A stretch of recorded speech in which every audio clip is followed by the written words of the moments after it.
Hello, welcome. It is episode 119 of Three Things with Ian, and it is April 29th, and I am glad you're here, and I'm delighted to be back in the chair. On today's episode, Chili's is heating up, a conservation effort made into a Netflix movie, and soccer, because it's still my podcast, and I still like soccer. So, let's talk. Let's get into it. Couple days until my half marathon. Feeling good. Just got back from soccer practice.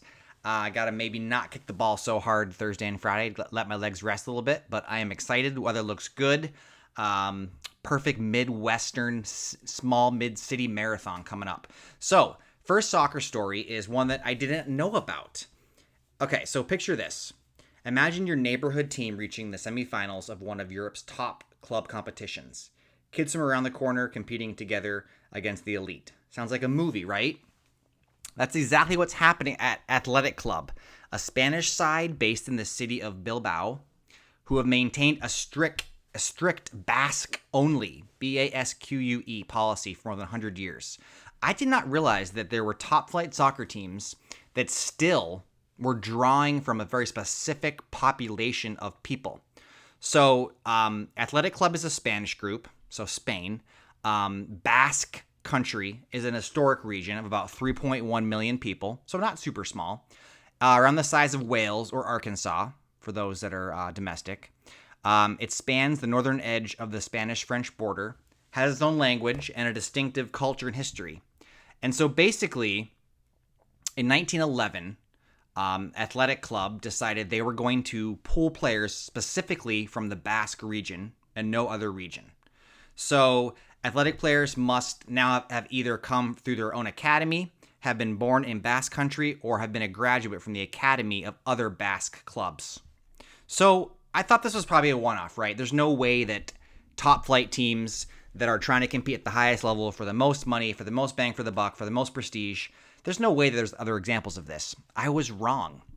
Liga MX team Chivas has a Mexican-only policy. While Ecuadorian team Al Nacion also only uses players from their own country.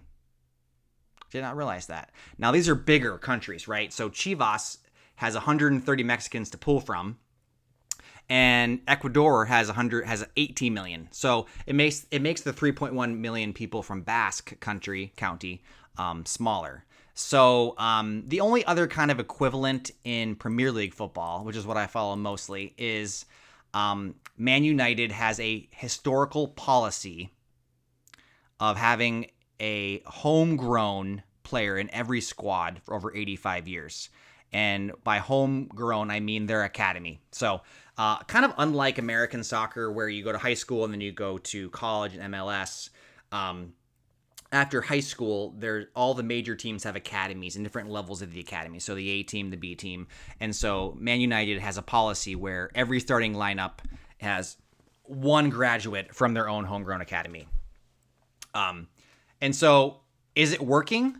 Is Athletic City or Athletic Club successful? And the answer is absolutely. With 36 trophies, Athletic are Spain's third most successful club, trailing only Real Madrid and Barcelona, which are the top two by a mile. So, alongside those two, Athletic are the only other club in Spain to have never played outside the top flight, right? So they've never been relegated. Fantastic stuff there. So anyway, that was an interesting story. I thought I knew soccer, and then I discovered that there was a whole side to it that I did not know. So, let's talk Chili's. Anybody? Chili's is bringing the heat. So I didn't realize this either. I've been living under a rock, apparently. I think my lack of TikTok is the reason why. So Chili's is like the big deal. Kind of similar to how Applebee's had a bit of a resurgence. Chili's is crushing it. Their growth this quarter was astronomically high. Continued increases in traffic. They're spending more on advertising. And apparently it's because there's been this TikTok resurgence of a social media sensation of revolving around their triple dipper, which is this like super high caloric, decadent being fried, not very high class, but it's like all the major appetizers on one big plate. So you got your potato skins, you got your like mozzarella sticks, your chicken tenders, It's like a beautiful, like right now, I would absolutely dive into this thing. I'm pretty hungry. But anyway, this is like causing a resurgence is this new TikTok trend. Apparently, and I'm not surprised, but there's enough people and enough traffic on TikTok to literally raise a restaurant from literally the ashes and have them like crushing it sales wise. So I didn't realize this, but Chili's has been around since 1975. Southwestern style menu. I put air quotes around Mexican. Bridging casual food and a bar forward atmosphere. But most recently, the chain's Triple Dipper, a choose 3 combo of Southwestern egg rolls, chicken crispers, sliders, mozzarella sticks, has put the 50-year-old brand back on the map, becoming a near instant viral hit. So online interest in the Triple Dipper has surged by 119% over the last year. Google searches, meanwhile, have risen 30%. And like I said, this can be traced back to a single person.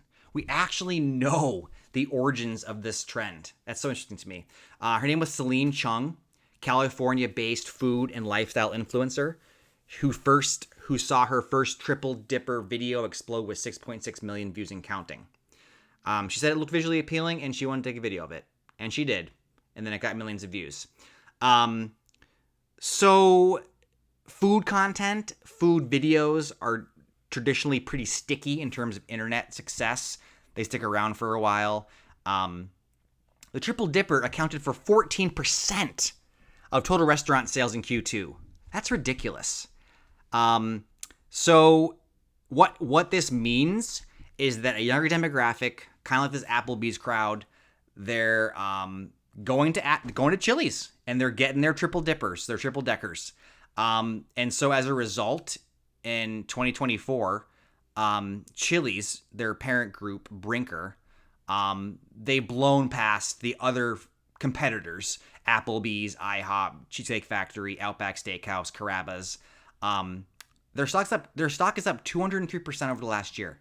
So crazy story. I didn't even know this. So maybe some weekend day after a hard game of soccer, I will go and I will indulge in a 2,000 plus appetizer platter. And I will do a video of it for you guys all to see. Third story, pangolin. Pangolin. This is a creature. You probably have a slight visualization of it in your head.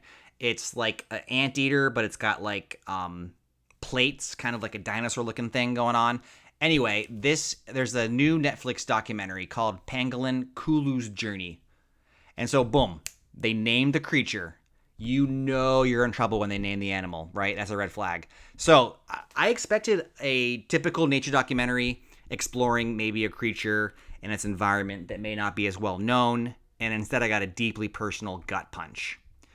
Kulu's Journey is a documentary about a conservationist saving a young pangolin from poachers and bringing him back to health. But it's so much more than that. One, this has got good lineage right from the top. The director is best known for his Oscar-winning documentary, My Octopus Teacher, which, if you've never seen My Octopus Teacher, stop what you're doing right now and add it to your list. If not, please watch it right away. Absolutely fantastic. Octopuses are one of the most interesting, innovative, cool creatures on the planet, bar none. So this is not your typical planet Earth, blue planet, kind of David Attenborough kind of thing, right? It's about the human and the animal and their relationship. They both need each other.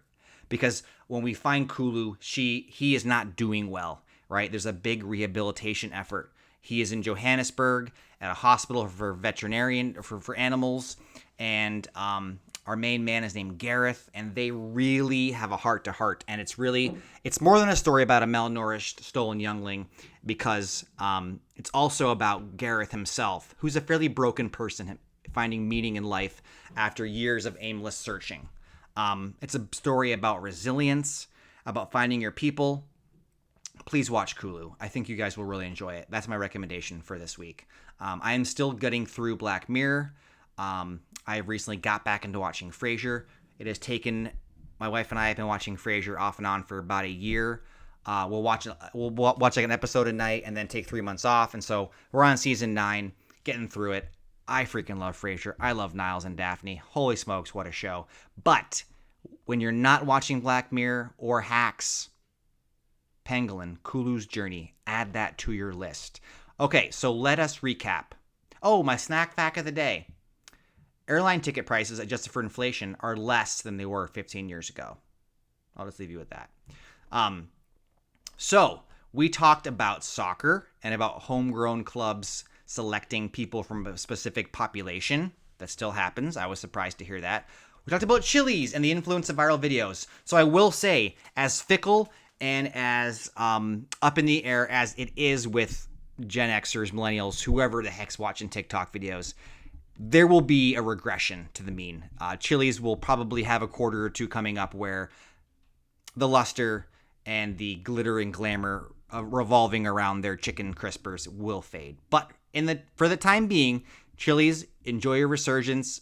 I'm sure that it'll be Cheesecake Factory or Outback Steakhouse. Somebody else will have a cool item and it'll take the internet by storm, because that's where we are right now. We're just going from trend to trend to trend.